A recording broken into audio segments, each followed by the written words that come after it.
on my thumbnail. So this is chapter 2nd of history class 6th. इस chapter का नाम है from hunting gathering to growing food. ठीक, हमने इससे पहले वाले चैप्टर में पढ़ा था कि लोग क्या करते थे, कहाँ रहते थे और क्या खाते थे. लेकिन अब इसमें पढ़ने वाले हम हंटिंग गैदरिंग से लोग पर ग्रोइंग फूड पे आए कैसे, क्योंकि हमने लास्ट पार्ट में पढ़ा था लास्ट चैप्टर के कि लोग उनमें क्रॉप उगाना भी आ गया था. तो अब पढ़ते हैं, इसमें कुछ पार्ट हैं. पहला हम ये कवर करेंगे how do we know about this people, हमें कैसे पता है इन लोगों के बारे में. सो हमें कुछ बताते हैं, टूल बताते हैं हमें इन बारों में, जैसे कि स्टोन टूल हो गए. स्टोन टूल क्या होते हैं, पत्थर को लेकर एक शार्प पत्थर मिला उसे टूल बना देंगे वो लोग, मतलब घिस घिसा कर जैसे मर्जी कर करा के उसे वो टूल के यूज़ में ले लेंगे. दूसरा, tool attach with the wood stick, अगर किसी को लंबे टूल की ज़रूरत है, ठीक है, तो आगे पत्थर रख कर ना उसमें पीछे लकड़ी जोड़ देंगे. जैसे ये बन रखा है, जैसे सपोज कीजिए पत्थर है और पीछे एक लकड़ी लगा दी तो स्टोन टूल वुड टूल हो गया. ठीक है, और अगर ऐसे में ना जब वुड नहीं मिल रहा हो किसी को तो पॉन टूल भी लगा देते हैं. तो मतलब ऐसे पत्थर है उसके पीछे एक हड्डी लगा दी. ठीक, ये दोनों सेम टाइप के हैं. इसमें वुड है, इसमें बॉन है, बस बात खत्म. ये तो डायरेक्ट रॉ स्टोन है. ठीक, अब बात करते हैं यूजेस ऑफ वुड की. वुड के क्या यूजेस हैं, देखो. Wood was also use to make a fire, huts and tools.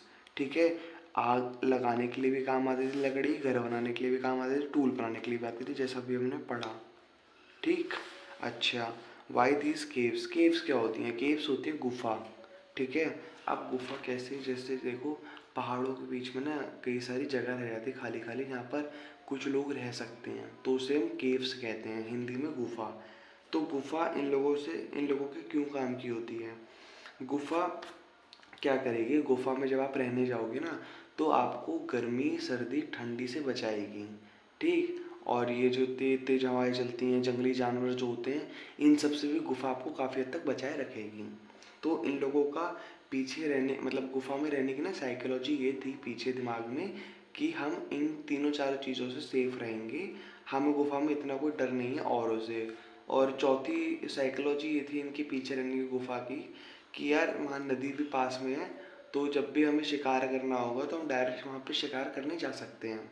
ठीक, तो such as a stone tools were important. People try to find places as well as a good quality stone were easily available. हाँ, एक point और, पांचवी psychology इनके पीछे ये थी, जैसे इन्हें टूल बनाने होते थे तो टूल बनाने के लिए ना पत्थर, देखो आपको ना सबको पता होगा माउंट हिल एरिया में या माउंटेन एरिया में ना पत्थर की क्वालिटी बहुत अच्छी होती है.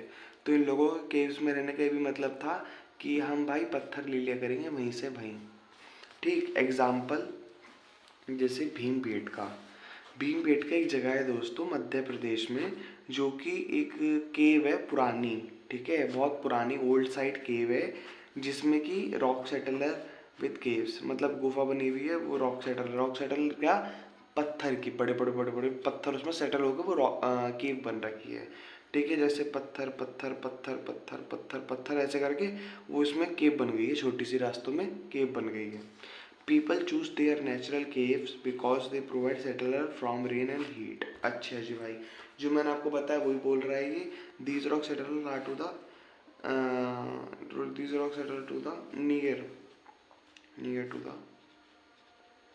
to the river valley. ठीक, रिवर वैली के पास में होती थी. मैंने आपको जो भी पढ़ाया वो सिंपल सी बात है, आप ऐसे तो मानोगे नहीं कि हाँ ऐसा ऐसा होता था. मुझे कुछ ना कुछ एविडेंस देना होगा आपको, प्रूफ. जैसे लास्ट चैप्टर में मैंने आपको पहले ही बताया था लोग क्या खाते थे क्या पहनते थे, इस सब चीज़ों का मैंने आपको प्रूफ बताया था कि हमें सुलेमान हिल्स में ये मिले हैं, हमें किरतार हिल में ये मिले हैं. लेकिन उसके ही मैंने प्रूफ दिए थे, इसके ही प्रूफ देने होंगे. मैं प्रूफ नहीं दे रहा हूँ, ये सब बुक्स में लिखा हुआ है NCERT की, तो मैं उसी से डिकोड करके मतलब एक इम्पोर्टेंट लाइन निकाल के वो आपके लिए मैं यहाँ पे नोट कर देता हूँ. तो एविडेंस हमें क्या क्या बताए गए हैं इस बुक में. Many of these cave in which the people lived have a painting on the wall. ये बता रहे हैं कि ना जो जिस गुफा में वो रहते थे, फॉर एग्जांपल हम भीमबेटका की बात करते हैं अभी, जो एग्जांपल हमारे पास है, तो मैं ऊपर भी यहाँ भी लिख देता हूँ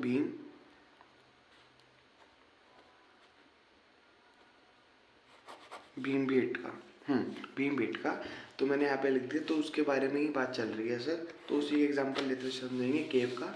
और हाँ, अगर कोई एग्जांपल आता है आपके मतलब क्वेश्चन पेपर में एमसीक्यू में कि ओल्डेस्ट केव बताओ, हाँ मध्य प्रदेश की, ये मैप पॉइंटिंग के लिए आता है, तो भीमबेटका उसमें से इम्पॉर्टेंट और आएगा ही आएगा ये। ठीक, अच्छा। तो क्या होगा भाई, ये बताना भीमबेटका की जो केव थी ना, जो मतलब भीमबेटका वाली केव है, उसकी दीवारों पर पेंटिंग मिली है हमें। क्या मिली है? पेंटिंग। वो कहाँ थी, कहाँ कहाँ है ये केव्स, कहाँ कहाँ है बेसिकली? देखो भाई, मध्य प्रदेश में है, क्योंकि भीमबेटका मध्य प्रदेश में आती है, हमने भी पढ़ा था कुछ देर पहले। और southern part of Uttar Pradesh. देखो, इंडिया और सॉरी मध्य प्रदेश और उत्तर प्रदेश एक से ही। देखो, मध्य प्रदेश ना ऐसे करके कुछ फैला हुआ है इंडिया में, और उत्तर प्रदेश ऐसे करके कुछ फैला हुआ है। तो ये जो साउथ का हिस्सा हुआ उत्तर प्रदेश का, और ये पूरे मध्य प्रदेश, ये दोनों आपस में अटैच हैं, मतलब एक दूसरे से अपनी बाउंड्री टच करते हैं। तो इसलिए ही मध्य प्रदेश और southern part of Uttar Pradesh बोला गया है। ठीक है। तो इन इन दोनों जगह पर अधिकतर बड़ी बड़ी केव्स मिली हैं जहाँ पे लोग बाग रहते थे। और ये जो फीचर है ना, इन दोनों के अंडर में जो केव्स आते हैं उनके फीचर्स हैं। देखो, पेंटिंग शोज अ वाइल्ड एनिमल। देखो, जो पेंटिंग वहाँ बनी हुई है ना भाई, वो जंगली जानवरों की बनी हुई है। और दूसरा, एक स्किल के साथ बनी हुई है। स्किल इन माई सेंस की भाई, मतलब अच्छी अच्छी लाइन बनी हुई है उसमें, बॉर्डर्स अच्छे हैं। और सेकंड है ना, जो मतलब जो पेंटर एक्सप्रेस करना चाहता है ना फीलिंग्स, उसने फुल टू फुल एक्सप्रेस करी है अपनी पेंटिंग के सहारे। तो हम ये बोल सकते हैं the painter was had a great, तो पेंटर के पास था ग्रेट एक्यूरेसी एंड स्किल। ठीक है, वो मतलब काफ़ी टैलेंटेड पेंटर हो सकता है उस टाइम का, या फिर हो सके अधिकतर लोग वहाँ पे टैलेंटेड हो, क्योंकि भाई पेंटिंग एक नहीं कई मिली हैं। ट्रेसेस ऑफ ऐश, क्या? ट्रेसेस ऑफ ऐश। अब ऐश क्या होता है? ऐश मतलब होती है राख। ठीक है ना, जैसे आपने एक पेपर जलाया, जो छोटा सा टुकड़ा सा रह गया ब्लैक ब्लैक टाइप का, वो ऐश होता है। ठीक है, ऐश टोटली अगर मतलब मैं शुद्ध भाषा में कहूँ भाई, वो राख होती है। For light, roasting meat and scaring animal. देखो भाई, ऐश मिली है यानी लकड़ी यहाँ पे जलाई गई थी। अब लकड़ी जलाई गई है तो वहाँ पे कोई लोग भी रहता होगा, अपने आप तो जली नहीं होगी। तो तीसरी बात है भाई, क्यों जलाई गई थी? क्यों जलाई गई थी भाई? लाइट के लिए, क्यों ज़्यादा हो सके अपना वो जो मांस मूस काट कूट के लाए हो, मतलब मार मार के लाए किसी को, उसे भून सकें। तीसरा, जानवर को डरा सकें। अच्छा जी। They learn domestication and breeding of animal. उन लोगों ने ना पशुपालन सीख लिया था कि पशु को पालने के अलावा हम पर और कोई चारा नहीं है, क्योंकि हम जानवर कब तक खाएंगे। Introduce to agriculture and crop and wheat and barley. देखो भाई, फिर जब धीरे धीरे धीरे धीरे धीरे धीरे उन्हें कुछ समझ आई, तो उन्होंने एग्रीकल्चर की तरफ अपना कदम बढ़ाए, और एग्रीकल्चर उन्होंने शुरू करा। कौन सा शुरू करा, मतलब क्या क्या क्रॉप थी? Wheat and barley. ठीक है भाई, नदी के पास रहते थे तो fishing is also become important. वो फिशिंग भी थी, वो भी ज़रूरी बनती गई थी। इंपॉर्टेंट पॉइंट है, आप इसे ऐड करने तो और अच्छे नंबर मिल जाएंगे भाई, टेंशन ना लो। ठीक, तो ये हमारा क्या था, ये हमारा बाय दी स्केल में पूरा की पूरा अंडर कवर हो जाता है। अब हम बात करते हैं अपने तीसरे टॉपिक की, a way of new life. ठीक है, a way of new life, beginning of a new passage of their life nomads to civilized of man and woman। देखो भाई, सिंपल सी बात है, अगर आप अभी दिल्ली में रह रहे हो, आप 1-2 महीने बाद मुंबई शिफ्ट हो जाओ, फिर 1-2 महीने बाद आप बेंगलोर, फिर 1-2 महीने बाद दुबई, फिर 1-2 महीना बाद यूएसए, तो आप ना एक सेटल्ड नहीं हो। सेटल क्या होता है? सेटल मतलब जैसे अगर आप दिल्ली में हो ना, तो आप 5 साल से दिल्ली में रह रहे हो, 10 साल से दिल्ली में रह रहे हो, 20 साल से दिल्ली में रह रहे हो। लेकिन ना, अगर आप 2-2 महीने में अपनी जगह चेंज करते जा रहे हो ना, तो आप नोमैड में आते हो। नोमैड एक कैटेगरी होती है जो एक प्लेस से दूसरे प्लेस जाती रहती है अपने लाइवलीहुड के लिए, अपने सर्वाइवल के लिए। ठीक है। और सिविलाइज्ड क्या होता है, अगर आप जैसे एक ही प्लेस पे रहते हो हमेशा हमेशा, मतलब ऐसे नहीं पूरी ज़िंदगी वहाँ बता दी, मतलब कुछ साल अगर वहाँ पे रहते हो, ठीक है, या कुछ पार्ट ऑफ अ टाइम रहते हो, मतलब एक छोटा पार्ट रहते हो ज़िंदगी का, अगर आप उस एरिए में, सॉरी मैं उल्टा बोल गया, ज़िंदगी का अगर छोटा सा पार्ट अगर आप वहाँ स्पेंड करते हो तो मतलब एक ही जगह स्पेंड करते हो तो आप सिविलाइज्ड हो। ठीक है, आप सिविलाइज्ड हो यानी जैसे कहते हैं ना कि एक वेल सेटल्ड बंदा है, ठीक है, एक सिविलाइज्ड फैमिली है। तो सिविलाइज्ड का मतलब यही होता है कि भाई वो मतलब एक ही जगह पे रहने के लिए बन गए हैं और दर दर उन्हें नहीं घूमना पड़ता। तो civilised of man and women यानी जो आदमी और औरत थे ना उस टाइम के, वो दर दर भटकते थे। क्यों? क्योंकि भाई देखो नदियों में खाना के लिए एक जंगल है, एक जंगल में जानवर हैं, तो ऐसा तो है नहीं ना वो शेर वेर को मार मोर के खा रहे हैं, वो छोटे छोटे जानवरों को ही पकड़ेंगे। अब जब छोटे छोटे जानवर उनके ख़त्म हो गए जंगल में, तो वो उनके 99% चांसेस है कि वो दूसरे जंगल में मूव करेंगे। क्यों? क्योंकि भाई उन्हें अपना खाना तो चाहिए।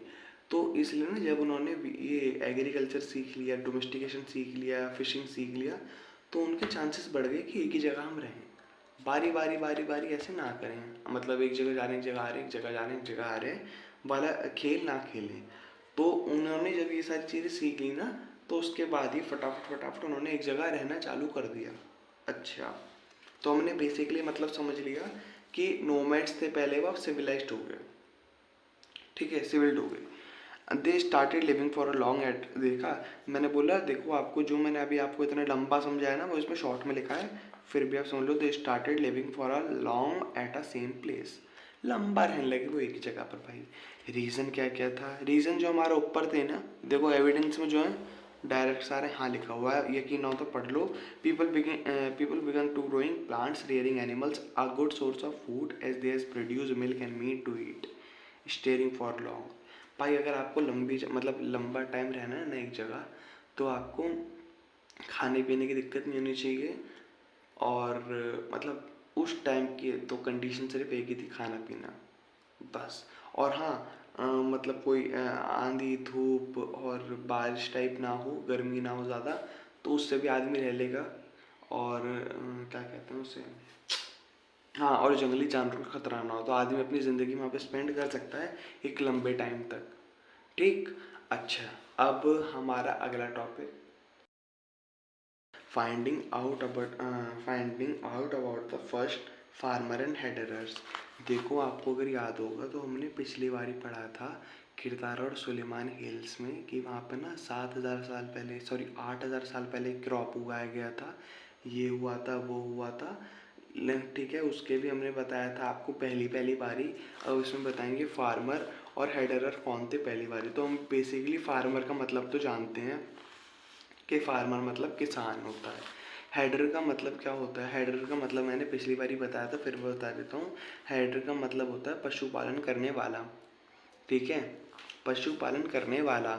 एक होता है हंटर, हंटर होता है जानवरों को मार के खाने वाला, और दूसरा होता है हेडरर जो जानवर को पाल के खाता है। खाता मतलब अगर गाय पाली तो उसका दूध दूध पीता रहेगा। ठीक है, अगर मुर्गा पाला है तो मुर्गे को थोड़ा बड़ा होने देगा, उसे बाद में खाएगा। जैसे लोग पिछले मतलब पुराने टाइम में ना पिग भी पालते थे, तो लोग उसके बड़े होने का भी वेट करते थे, क्योंकि भाई छोटे में ना उन्हें क्वांटिटी कम मिलेगी। ठीक, अगर बड़ा होगा तो उनको क्वांटिटी ज़्यादा मिलेगी। ठीक है, जो वो कुछ दिनों तक अपना सर्वाइवल चला सकें, तो इसलिए लोग बागों ने पशुपालन भी चालू करा। ठीक, sites are the northwest in the present of Kashmir in the east of South India।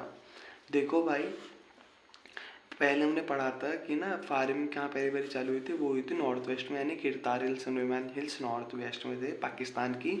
Present in Kashmir, हमारा कश्मीर भी हो सकता है, उनका कश्मीर भी हो सकता है, क्लियर नहीं है भाई ये।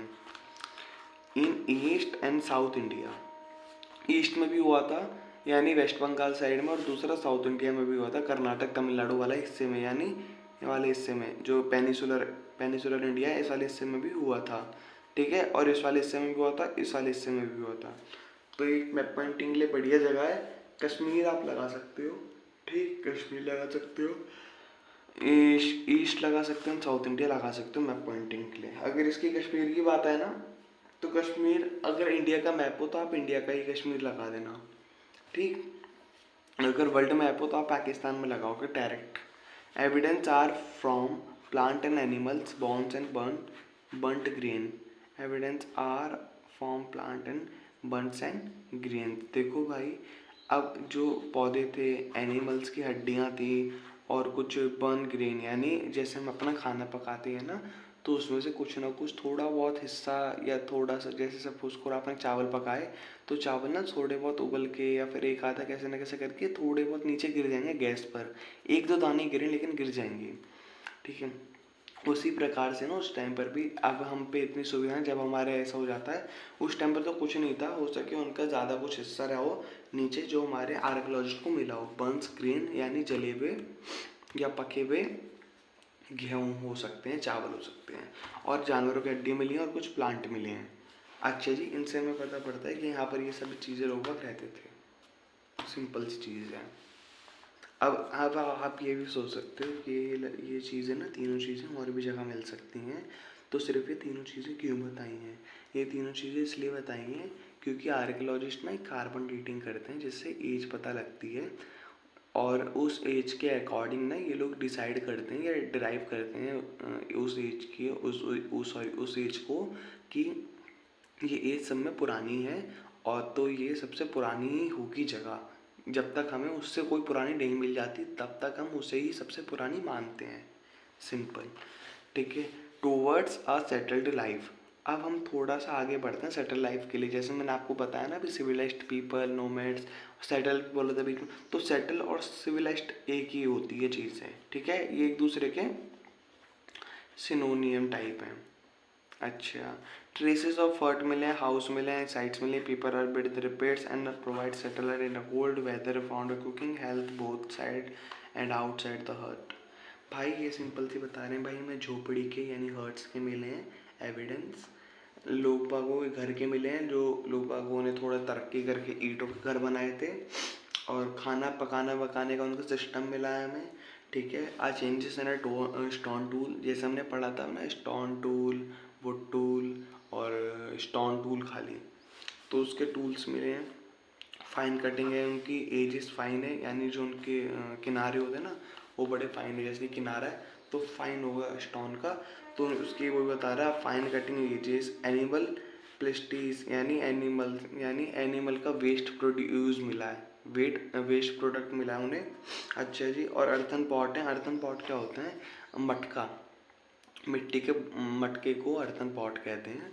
तो अर्थन पॉट किस लिए काम आता था भाई? कुकिंग फूड के लिए, और चावल पकाने के लिए, गेहूँ पकाने के लिए, लेटिन्स पकाने के लिए, और कुछ कुछ लोग उसे पानी भरने के लिए भी इस्तेमाल में लेते होंगे, क्योंकि इस समय तो लोगों को पता पड़ ही गया। चलिए जी, अब इस टॉपिक पर आ जाते हैं। ये छोटा टॉपिक है, टॉपिक क्या है, ये चीज़ें हैं लेकिन इम्पॉर्टेंट है, आगे जाके बहुत ज़्यादा काम आने वाली हैं। इसे मैंने डिब्बे में पैक कर दिया, आप सभी ध्यान से सुने। अब देखो, पैलियोलिथिक साइट एज, देखो मैंने साइट तो इसमें क्या गलत लिख दिया।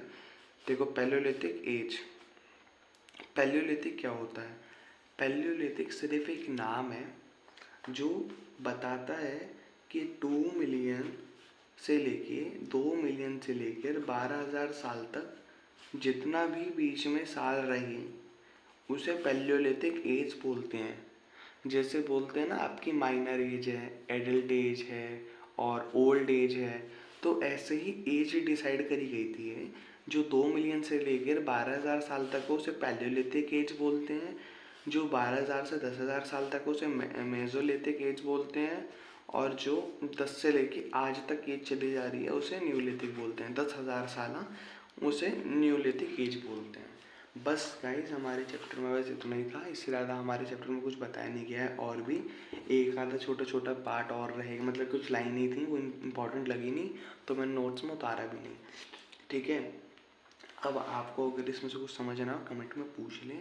अब बहुत से लोगों को लगेगा कि मैंने इसमें डायरेक्ट हर लाइन नहीं समझाई बोल बोल के, हर लाइन ना समझाने से अच्छा मैंने एक एक चीज़ को डायरेक्ट आपको हिंदी में समझाया अच्छे, जिससे आप समझ जाओ और आपका टाइम वेस्ट ज़्यादा ना हो।